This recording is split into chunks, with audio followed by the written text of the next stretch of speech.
Yeah, all this ballin', I think I deserve a ring. If you toxic, I can't stay. It's your boy Ray, and I'm back in with another video today. We got another top 10 courtroom outburst, best courtroom something. But yeah, let's get into it. I don't like to talk too much. A courtroom outburst broke out during the arraignment of Matthew Komrowski, the man charged with last week's Cranston murder of his 38-year-old girlfriend Shirley Donnelly and then setting a fire to cover it up. Preliminary results of the medical examiner indicate the manner of death as a homicide. Komrowski, who had tight security after being uncooperative during his bail hearing at the Cranston police station over the weekend, agitated the victim's family when he told the judge they would help pay for his bail. Yeah, I think their family's gonna help. As Komrowski, who entered no plea on murder and kidnapping charges, was being let out of the courtroom, a man believed to be the victim's friend or relative reached over the rail and lunged at him, causing a ruckus.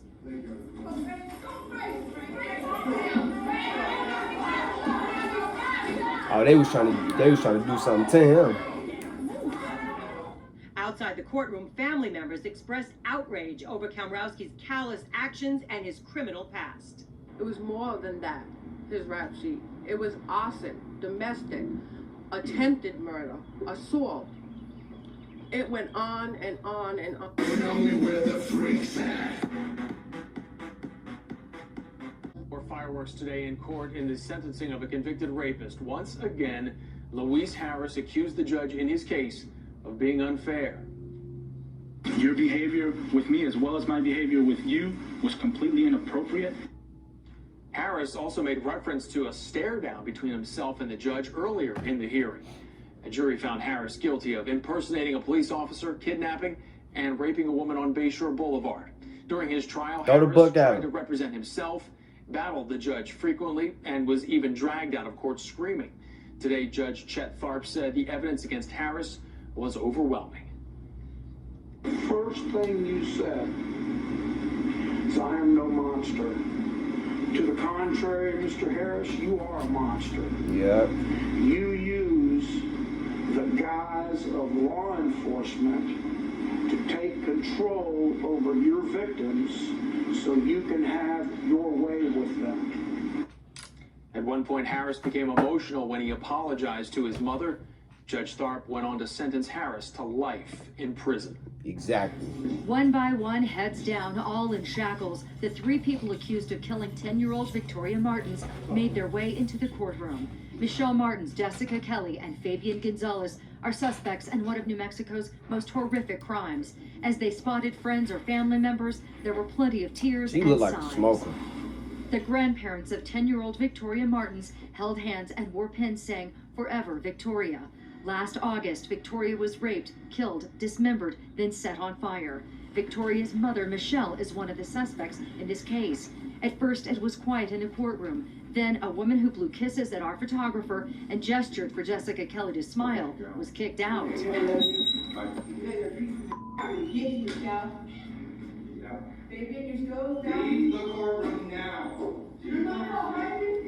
After that, Martin's defense attorney, Gary Mitchell, asked if he could sit next to his client for security reasons.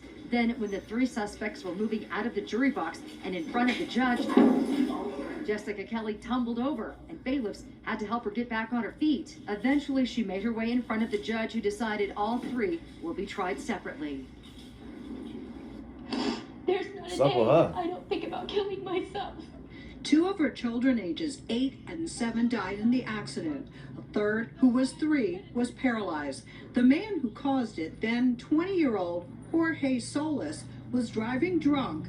In June 2015, he was going the wrong way with no lights on. He was on I-75 in southwest Atlanta when he plowed into the car with the children. I cannot tell you today that I am a Christian without flinching in disgust at what God has done to me. Solis said a few words to the victims' families as he entered guilty pleas to 18 counts. From my heart, I'm very sorry for my actions. The father of Cabrin Osborne describes losing his son, who never made it to his 9th birthday. I never got to give his birthday presents. Dang, man. The judge sentenced Solis to 50 years in prison. The sister of Mike Furlow, a man also killed in the accident, says 50 years isn't enough. 3 family members killed as they were taking a trip from Illinois to Florida. Our families will never be the same again because of what he did in one moment. You had put cigarettes out on this poor little child. There was evidence of that from the pictures. The bruises, some of the bruises were in the shape of a belt buckle. I ain't gonna let you sit here and say no crazy shit about me, man. No, man, because he's saying shit he don't even know, man. Sir, the testimony shows Hey, stay eating. this child and other child in a shower with ice cold water. Anybody says anything back there, right?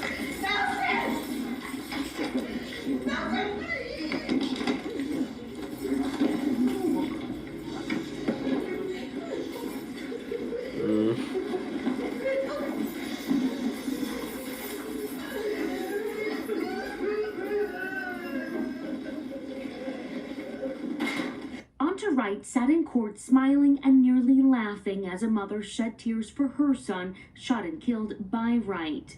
I've lost laughter and love. I no longer have the hope of having grandchildren.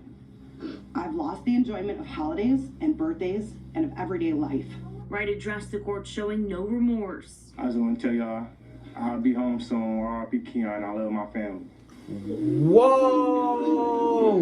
The judge, clearly fed up with the defendant's attitude, stopped the proceedings and asked prosecution to consider taking this case to trial, where Wright would face a stiffer punishment if found guilty by a jury. But watching you sit there, smile, and laugh, and shake your head like this was no big deal, I'm very tempted to just say, I'm not going to accept this sentence agreement. We'll go to trial, and if you're convicted of felony murder, you'll go to prison for the rest of your life. That means you'll die there. This is not the first time the teen has shocked the courtroom. Back in June during a pretrial hearing, he admitted he shot and killed 18-year-old Jordan Klee. It was October 2016. Wright said he and 2 other friends were trying to rob Klee when he shot Klee in the back of the head, killing him. The victim, a senior at Pioneer High School in Ann Arbor, was described as a high-achieving student and football athlete. This year was supposed to be a year of celebration, of senior pictures with prom and graduation and parties. Instead, it was a nightmare that no parent should ever endure. Ultimately, Jordan's family decided not to take this case to trial and to move forward with today's sentencing, the defense attorney apologizing on behalf of the 17-year-old. His smiling was in no way meant as disrespectful either to the family, to the victim, or to this court. Dante Wright was sentenced to 50 years for armed robbery, felony firearm, and second-degree murder of 18-year-old Jordan Klee. Right. And in court, Christopher Dominguez is used to getting breaks, but his luck ran out today. Today, Dominguez stood beside his attorney in Albuquerque's district court, explaining to Judge Cristina Jaramillo why she should let him out of prison. He'd like a chance to prove that to you by coming back out onto a short term of probation. This isn't the first time Dominguez has asked for a break. I know we've heard the words last chance before, but that's what I'm asking for this time, is just one final and truly last chance. That was back in March, with too many cards, it ain't gonna work, including trying to steal a fake car, smuggling drugs into rehab, and violating probation. Dominguez could have been facing a decade in prison, but he got 6.5 years. And he was terminated from mental public after numerous non-compliances. Dominguez argues he's working on changing his life. I want to change my old way of living and have a promising future. Thank you. It's all jail talk. Respectfully, Christopher Dominguez. Judge Jaramillo told Dominguez he already caught a break when she gave him 6.5 years, and she wasn't budging today. Given a deal, I think 6.5 years for this many cases is a great deal. That's the benefit you're getting out of it. So take advantage of it. Good luck. Thank you. Dominguez was less than thrilled.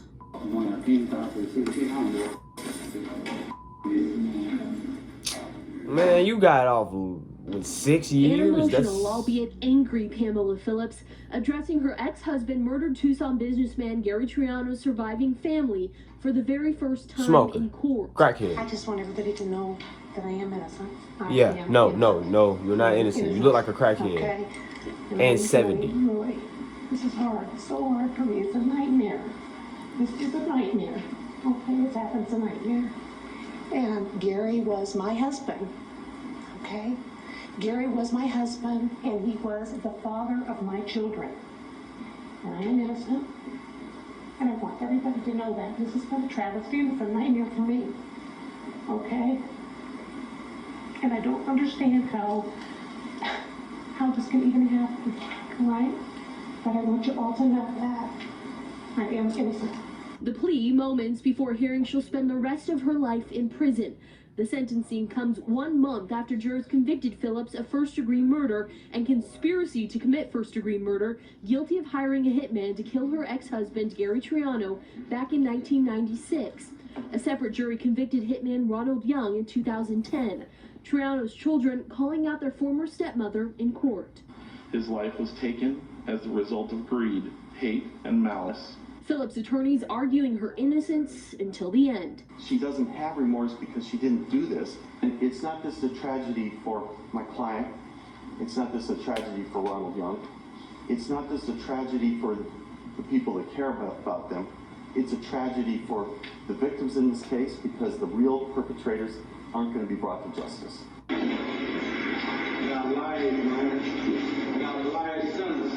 The ruling wasn't just based on this August attack on Waco store owner Martha J. Oh! Wayne Swinney has been in and out of prison in past years for felonies. He had a chance to come back into society and be productive, and he said, and the crime got more violent as he committed them. Prosecutors also... What, he hopped over the counter after that? Swinney has confessed to, but hasn't been prosecuted for yet. Like this assault and robbery at a McDonald's in Grand Prairie last July. As the life sentence was announced, there were cheers and tears from Izar's family before they had one last chance to tell him face to face about the pain they say he caused Martha, her grandchildren who witnessed the crime, and the entire family. I'm glad that he got life. I don't think it's good enough for him. I think he's a coward. I asked him several times to look at me when I was speaking to him. He didn't want to look at me. At one point he laughed. Like I told him, I hope he has. He do not care. In his head. He do not care. The judge's last words to Swinney, "I wish I could give you more," a sentiment shared by Izar's family. His eyes are the keyhole to his soul, and there was no remorse there. In Waco, Matt Gebhardt, NBC 6 News. I'm going to commit you to the Department of Corrections, Ms. Jackson, for the middle term of 6 years for the reasons I've stated. Darla Jackson burst into sobs as the judge hands down her sentence. Time she will serve for the voluntary manslaughter of U.S. Navy Chief Petty Officer Zacharias Bube. Prosecutors argued Jackson ran over Bube in a fit of road rage on a South Bay freeway in May of 2015. Deputy District Attorney Laura Evans said Jackson drove 93 plus miles an hour that day, chasing Bube across 4 lanes of highway. When she ran into Bube, she was barely 5 feet behind him, going 80 miles an hour, pushing Bube some 300 feet before he finally went down. And he's gone. And I miss him. As the Bube family asked for the maximum sentence, they shared their pain and loss and said it could have all been avoided. She had every opportunity to change her mind and not chase my brother across 2 freeways. Pretty hard to understand why someone would get that angry. We still can't get our head around it, Your Honor. Jackson apologized to the Bube family, calling her actions that day a mistake. I know a lot of awful things were said about me that made all of you believe that I did this on purpose. I'm not that person. The judge said there was not enough evidence to prove that the crime was intentional, but believed Jackson still deserved time in prison. You stab a firefighter in the shoulder, not kill him, just stab him, and you get 9 years in prison. But you run over a member of the military I thought it was on 6. a motorcycle, and you get 6 years. Okay. Justice to me was not served. So I'm gonna get y'all mad. Yeah, young nigga trapper. They say he was a rapper. I'm a real life trap nigga. Don't compare me to these rappers.